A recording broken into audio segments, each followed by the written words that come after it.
If it is or if it ain't, it's going to come out.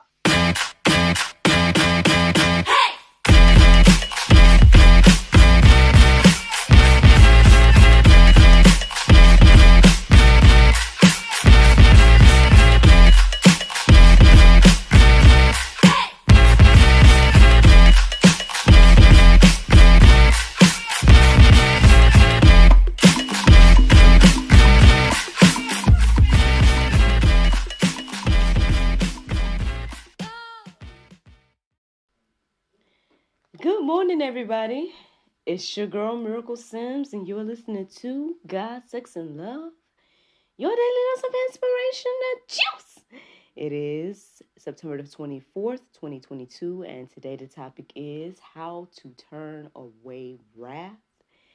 Happy Saturday, everyone. Happy Saturday. First, I want to say thank you to everyone that tuned in last night to the episode with Miss Angela, the Christian sexpert.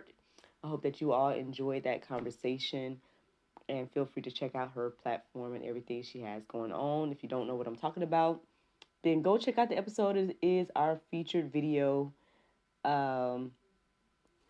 talked about purity culture and much, much more. So by all means, check it out and see what the Christian sexpert has to say. Yesterday was pretty chill overall for me. I was taking in a lot of information and whatnot, and then later on that evening I did an episode of GSL, and that's what my day looks like. And to be honest, I mean, I woke up pretty much at the sound of my alarm this morning and whatnot, but I was kind of tired, and I was saying to myself before I started, I'm like, man, I hope that I go back to sleep because today, have a pretty busy day ahead, I guess I would say.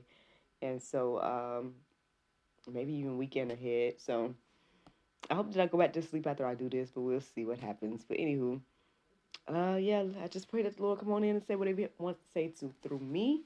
Because at the end of the day, this chat today is all about how to turn away wrath. I listened to the prayer meditation. I remember it being pretty good, but like I said, I was so tired that I don't know, I didn't really remember much from the prayer meditation this morning. But I just know afterwards the word wrath came into my heart and mind, started to look up verses, and here we are.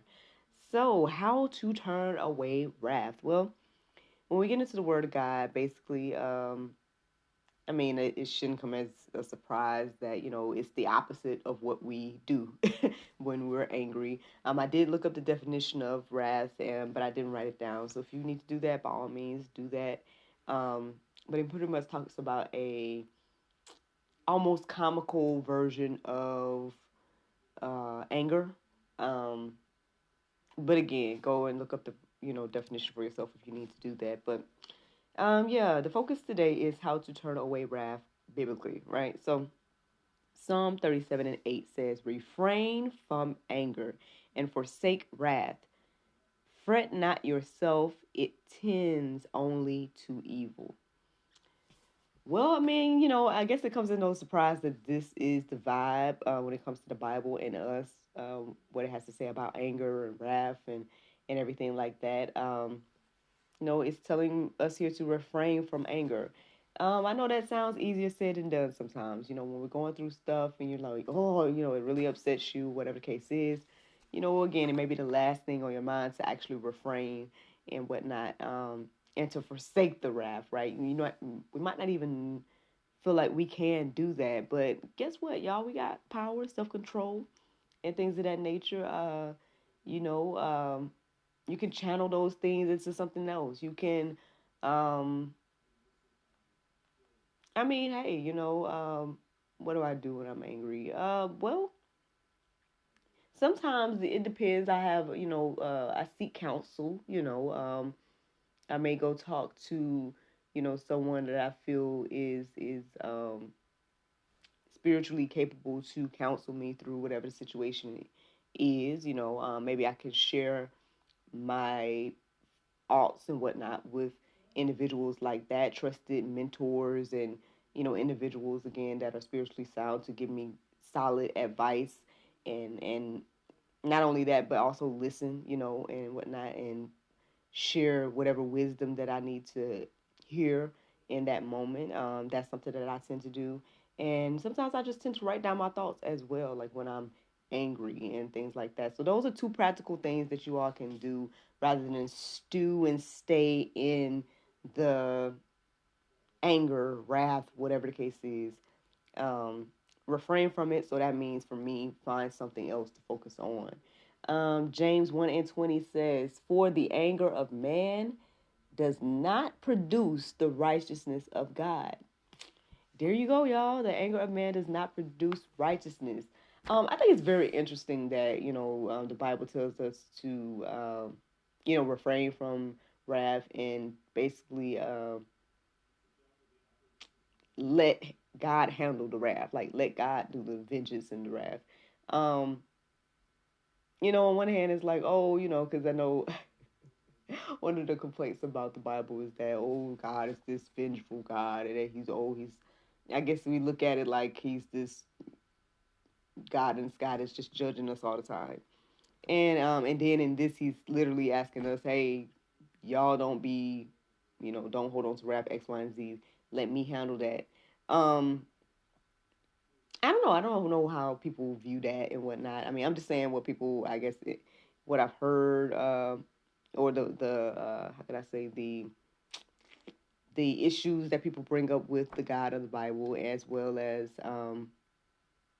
you know everything like that. But it's just very interesting that um, I guess the temperament or whatever that we have when we face certain things. Um, when we don't do it God's way, then we're holding on to this thing. It's festering. It's becoming you know um, a mountain when really it was just a molehill. Um, so just something to think about. I mean, twice here is telling us to forsake the anger, refrain from it, and it pretty much tells me in this verse that I just shared that it doesn't bear any good fruit. It doesn't produce the righteousness of God to be angry. So yeah. Speaking of that, Ephesians 4:26 and 27 says, "Be angry and do not sin. Do not let the sin, excuse me, do not let the sun go down on your anger, and give no opportunity to the devil." So there you go. I mean, there is something to be said for, acknowledging the feeling. Obviously, you can be angry, just don't sin, you can be upset about something. I mean, you're human, right? You don't have to work, sit here and be like, oh, I can't feel anger. But at the same time, you don't have to again dwell in it, stay in it, and then cause it and make it cause you to sin, make it cause you to, take vengeance um or take justice in your own hands or anything like that. I mean, again, there's going to be these moments where um, you're going to feel like you want to do that, but the word is telling us to refrain from that, exercise our self control and give those things over to the Lord. So let's keep going, y'all. Ephesians 4:31, it says, "Let all bitterness and wrath and anger and yeah, I don't know what this word says, so sorry, y'all. And something and slander be put away from you, along with all malice." Y'all can read that verse for yourself to see. Well, clamor. I think the word might be clamor. So it says, "And clamor, and anger, and clamor, and slander be put away from you, along with all malice." So, yeah, yeah, put these things away from you. Again, turn those things over to the Lord. I mean, I don't know why I'm even talking about this day. I'm not angry. Um, Again, this is just a word that came on my heart and mind after I, listened to the prayer and meditation this morning. Because, like I said, I'm super tired, honestly. But yeah, this is what we need to do. Let's put away bitterness, wrath, anger, clamor, slander, and malice. You know, hey, got one more verse for y'all. It's Proverbs 15:18. "A hot-tempered man stirs up strife, but he who is slow to anger quiets contention." So there you go, y'all. There you go. If you're wondering how to turn away wrath, again, it's human to get angry. Nothing wrong with getting angry per se, but find ways to turn away the wrath. I gave 2 practical ways that I do it personally. Again, in my angry moments, I mean, aside from prayer, right? And here's 2 more, I guess. Prayer and praise, right? I guess when you're in the midst of praise, that can cool down the anger. When you're in the midst of prayer, that can cool down the anger as well. And then 2 things I do outside of prayer and praise is to, write down my thoughts as well as seek wise counsel. So there you go, y'all. If you are in the midst of any type of situation and you're wondering, you're angry, you're upset, and you're wondering how to turn away wrath, hopefully these things encourage you and inspire you. There's some more verses in the Go Deeper section that you guys can peruse and let marinate on your hearts and minds as well. But the Bible verse of today is Matthew 7:13-14. It says, "Enter ye in at the strait gate, for wide is the gate, and broad is the way that leadeth to destruction, and many there be which go in thereat, because strait is the gate, and narrow is the way which leadeth unto life, and few there be that find it." Friends, I hope you all enjoyed this juice this morning. Thank you so much for listening to God, Sex, and Love, your daily dose of inspiration and juice. I pray you guys can go forth and have a wonderful day, and I look forward to talking to you all on Monday, if the Lord's will. Bye-bye.